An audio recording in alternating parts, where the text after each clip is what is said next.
Okay, welcome back everybody. It's great to have you here. Now, if you're new tuning in, this is my 1976 Argosy made by Airstream.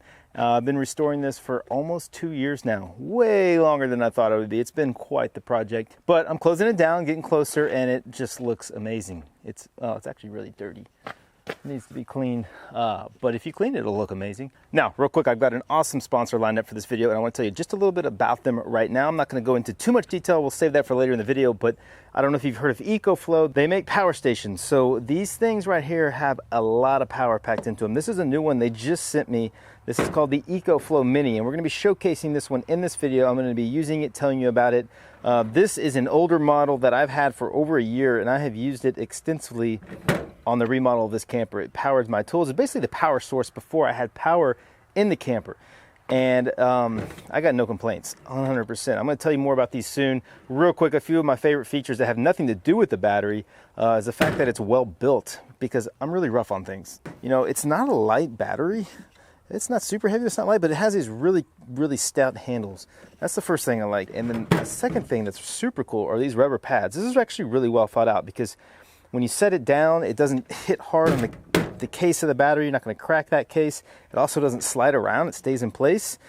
So it gives it some protection in that way. We'll be learning more about that in this video as we go through the process of working on the interior. I'm going to be using it to power my tools. So let's go ahead and jump in and work on that AC unit.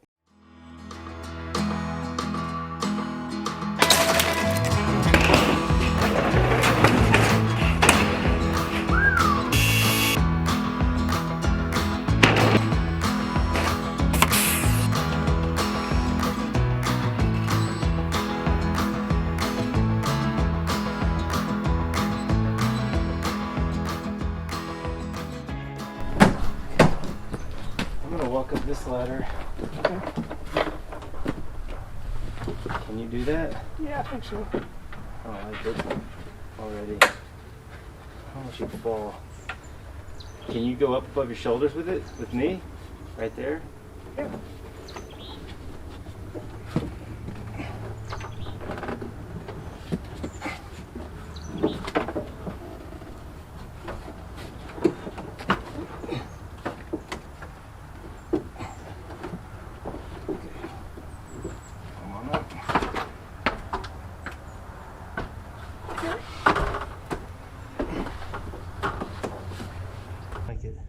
Okay, I got it.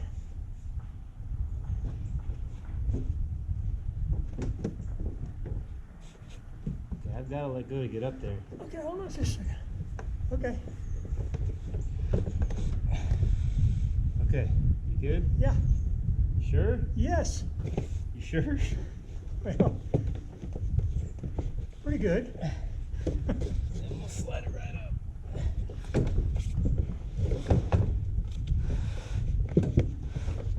Okay. On the roof.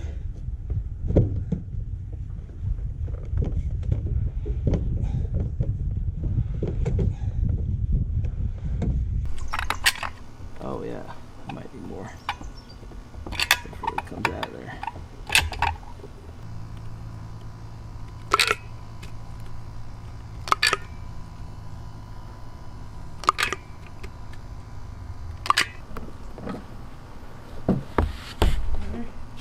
Forward. Okay. Okay. Good? Looks pretty good to me. So, curbside just a tad. Good. I don't know if I should slide it or pick it up. You can pick it up about, and move it about half an inch. Maybe too late. Okay. It looks straight to you. It looks like it's fitted on the hole pretty good to me. Looks pretty straight here. Yeah, let's try bolting it. Well, we gotta wire it first. Yeah. So I guess we need to move pretty quick.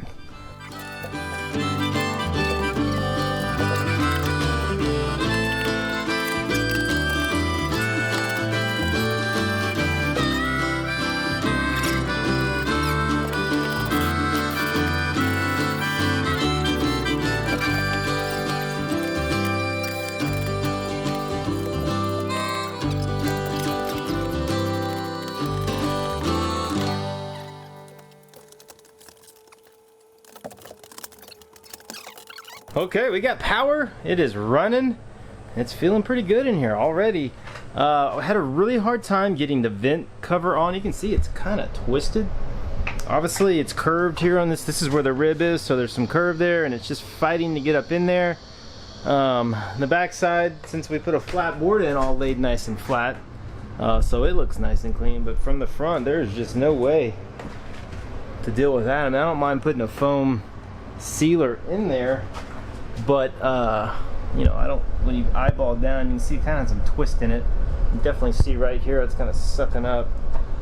So, might try to figure something with that. So before I move forward with framing out the interior and starting to work on the furniture of the Argosy, I want to talk a little bit about today's sponsor, EcoFlow. EcoFlow is a leading energy company that has developed portable, renewable power stations to keep you going, whether outdoors, at work, or at home. This is EcoFlow's newest edition, the Mini. It is a very powerful, capable little power station that can do up to 1800 watts of power. So it can power just about every power tool I hooked up to it. It can power a dishwasher, coffee maker, hair dryer, bandsaw, multiple tools, as we're going to demonstrate. So it's a fully capable power station in a very small package. Now, one of the coolest features is their Xtreme technology that allows it to recharge in almost an hour. It'll go up to 900 watts of input and allow this thing to recharge very quickly, much faster than the older model that I've been using. It also accepts solar power, so if you connect this to a 400 watt panel, it'll recharge itself in 4 to 8 hours in good sunlight. I see a great use in this for contractors. If you need power at the job site, I have been to multiple job sites when I do installs where there's literally like 2 plugs at the pole, and they're 60 yards from where I'm working in the house, and you've also got 4 other contractors out there running extension cords off of those 2 plugs. So it's actually, if you're a contractor, you know the power supply at some construction houses can be an absolute nightmare. So having your own power source is a huge advantage. Anytime I go do installs or work on site, I will bring one of these with me. Now, on top of that, I'm very excited to have it when we go camping. I'm going to be planning on doing a whole lot of boondocking with this trailer. It is fully capable to go off the grid, and I have, you know, a pretty powerful battery bank in the trailer as it is, but this is just an incredible supplement to that. Another really cool feature is they've added an app for this, so you can go in and see what the input is, how much solar you're getting. You can change settings of it, you can see the temperature of it, you basically can control the battery right here from your phone. Which is really cool. I've used the older one now for over 1.5 years. I've been using it for the whole remodel, and it has been bomb-proof. It really has. It's powered all my stuff, and I can tell you without a doubt that this one's actually smaller and more powerful than the one I've had, so I'm excited to have the Mini. It's going to go camping with us all the time, and it's going to go with me to all my job sites when I do work out of the shop. The newest member of the Delta family, the Delta Mini, is a great addition to your toolkit. If you need a smaller power supply, head on to the description and go check it out for yourself.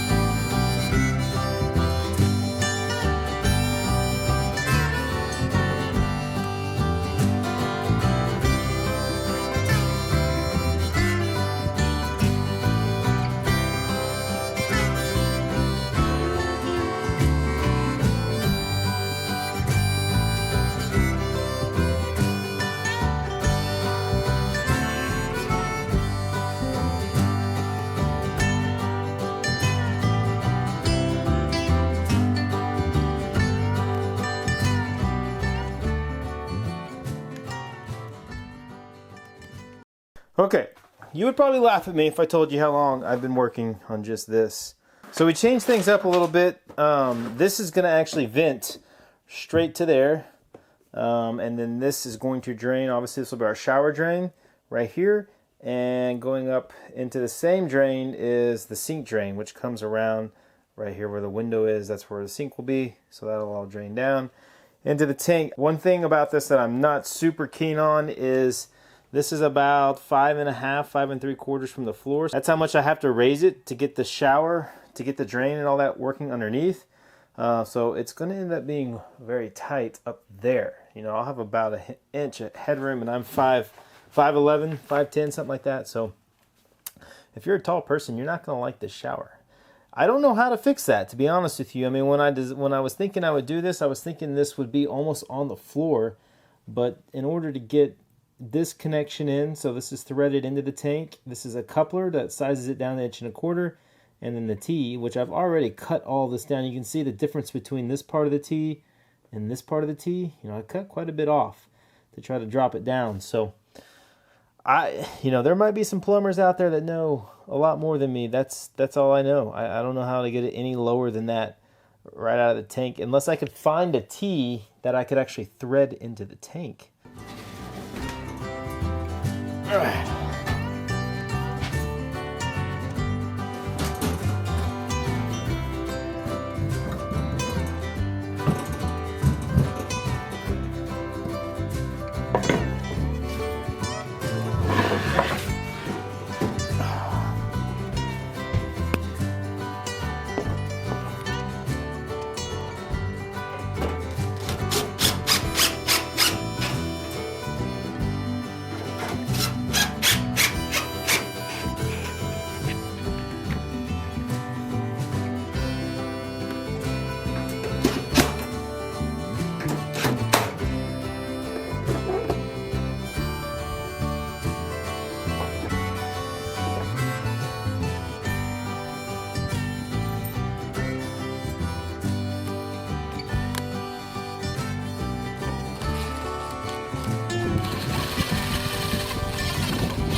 Beautiful. It's just temporary.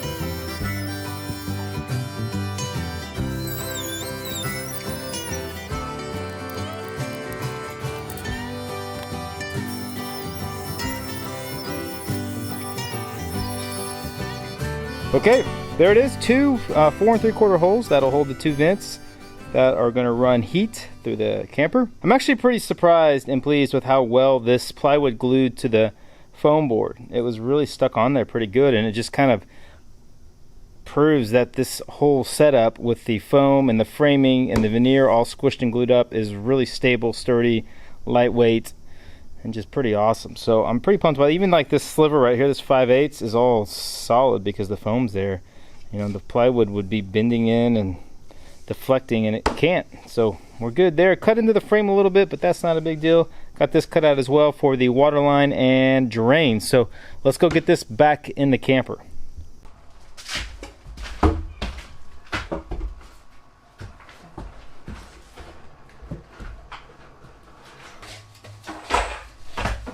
Two people to stretch these.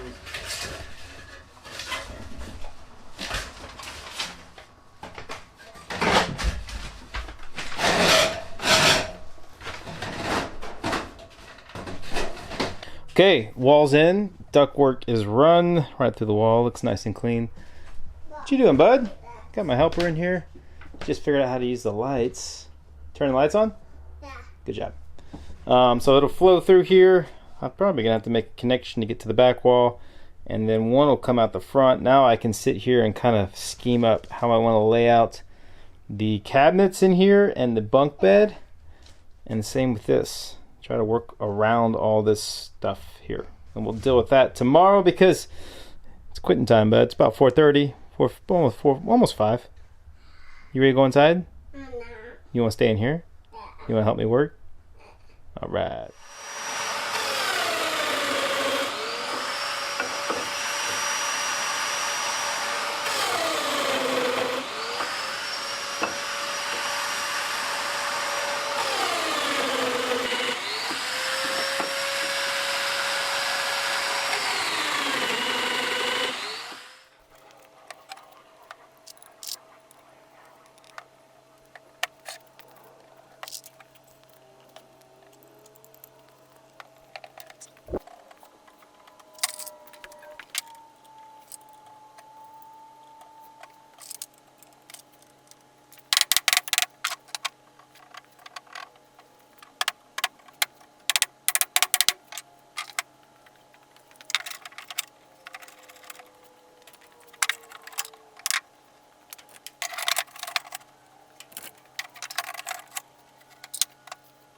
All right, real quick, let's see what we got weight-wise on these. This frame is reading in at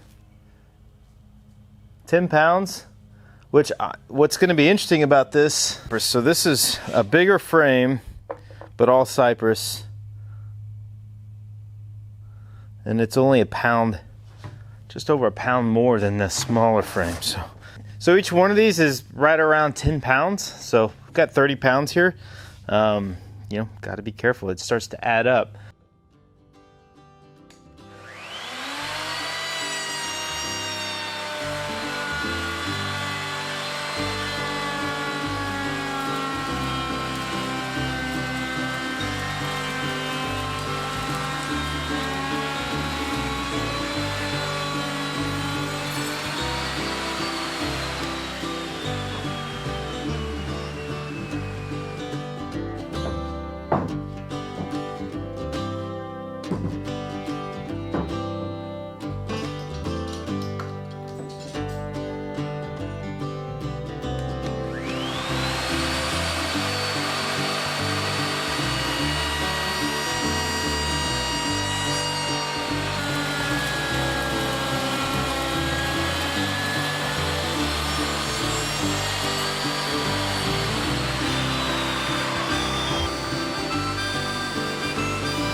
This is why in Texas you always check your lumber, because there's tree bark scorpions everywhere down here, and a lumber pile like this has probably got several in it. This guy is pretty freshly dead. Their sting hurts. I've been stung once and that was miserable. It feels like a really hot needle gets jammed into your body.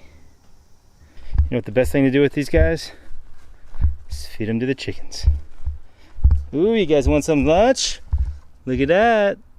That looks yummy. Yep,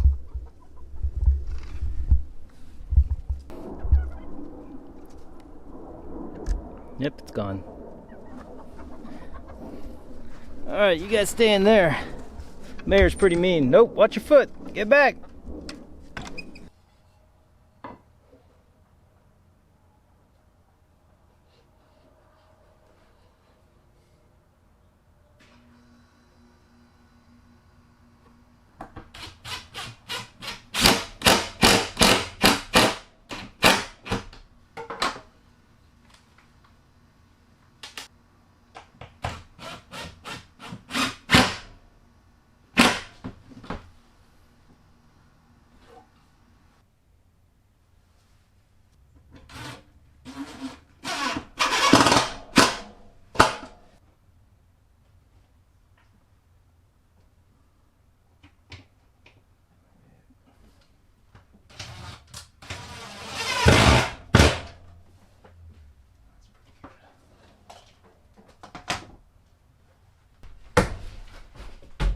gonna need more screws.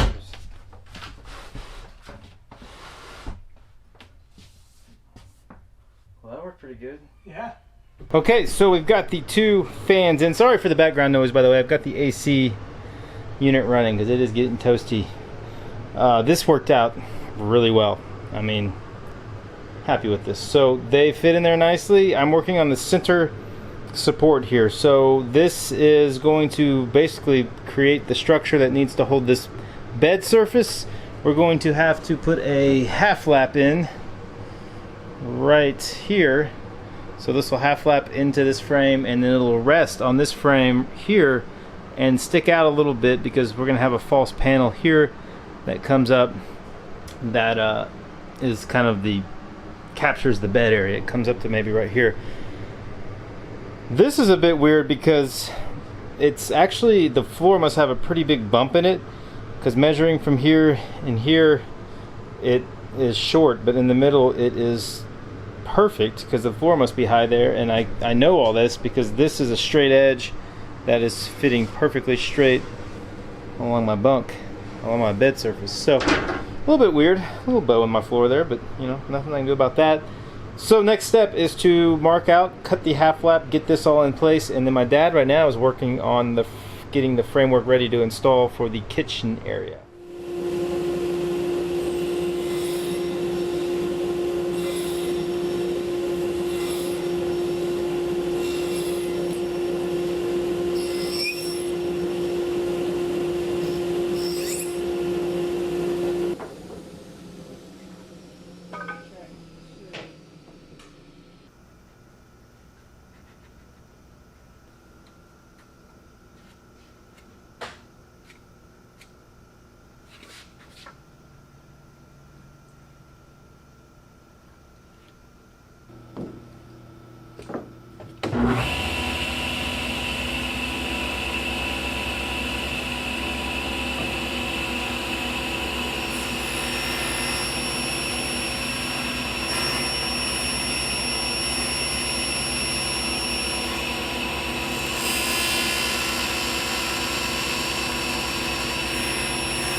Okay, so we just routed out a 1/2 inch by 5/8 deep rabbet around here. So this is going to hold the slats for the mattress. So I had to make those, and then I just added this piece up here. So this is what gives it support against the wall. We can drill holes here and actually rivet it to the wall of the trailer. So that pretty much knocks this one out.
Okay, so I've got the platform for the shower set here, and I'm starting to think I might change this up a little bit. This drain pipe that goes around here is obviously for the vanity for the sink here in the bathroom, and so it really kind of causes an issue with however I decide to build this shower, because you either have to bend your shower around this pipe, not bend it, but notch it so it comes up and then around, which complicates the shower build. Or you block out this wall and you lose 2.5, 2 3/4 inch of shower space. So I think the best thing to do, honestly, is to go maybe flip this T and go right out the back of this wall into the bottom of my pantry, and then up here, and then go over from there. I think that's the best thing to do. I think I'm going to make that move and go ahead and commit, cut out a hole in the wall, and then cut out a notch in the wall over there and run pipe.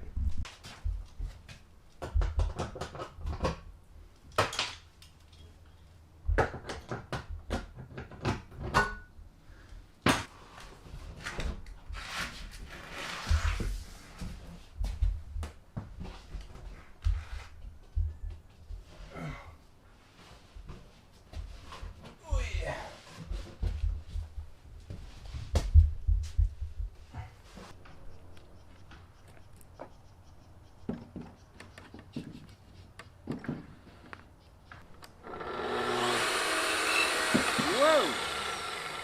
Whoa! Sketchy.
Okay, so that's going to wrap it up for this video. I hope you guys enjoyed it. It's one of the longer videos I've posted, so hopefully you're still with me. A lot got accomplished, and there's still a long ways to go. We've got the bed in, the bottom frame. So basically, I haven't really explained how these are going to work, but what we're going to get here is basically I'm going to build boxes that'll just slide into this opening, and those will be cabinets, and I can put drawers or doors in those. That'll be storage, and then on the bottom we'll do something special. I haven't quite figured that out. So for this cabinet here, it's basically going to be the same thing. The boxes will just slide in.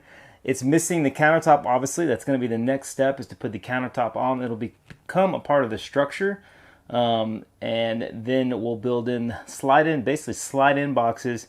That side will have a bank of drawers. This will be just kind of like a sink base, an open cabinet you can open and store. And then maybe an open cabinet here with drawers. I'm not quite sure how I'm going to manage this lower storage, but we'll get that figured out. We'll do something cool with it. If you can envision this, these frames here and that one there and even this one are exposed. So this will have a nice detail to it. It'll be painted and it'll separate the top section of this piece of furniture from the bottom. Also, we've got the fridge space kind of started on that. So I went ahead and brought the fridge in. I got some help with my dad, and we laid it all out and figured out where it's going to position. And I'll explain all this in an upcoming video, why this is here. It all makes sense and has a purpose. Right here is going to be the pantry, so we'll put all of food storage and stuff like that in here. Fridge, drawer here, and then some more storage, basically control stuff up above the fridge. Still got to finish routing out the plumbing. I made this hole big for the reason that I can get in here and potentially give myself some room. I don't know how well to get in here and work on this. I'll also have a hatch on this wall so I can get down here and change out, you know, work on the P-trap if I have to. So there will be access under that panel to, you know, work on the plumbing if I ever need to. I just want to say a quick thanks to EcoFlow for sponsoring the video. Again, you guys go down in the description, check it out. Very cool product. You've seen how useful it can be. Also, if you want to support the channel, I've got merch you can buy, and I have a Patreon. So if you want, you can go down in the description and find those as well. As always, thank you for tuning in. Leave me a comment. Let me know what you think, and we'll see you next time.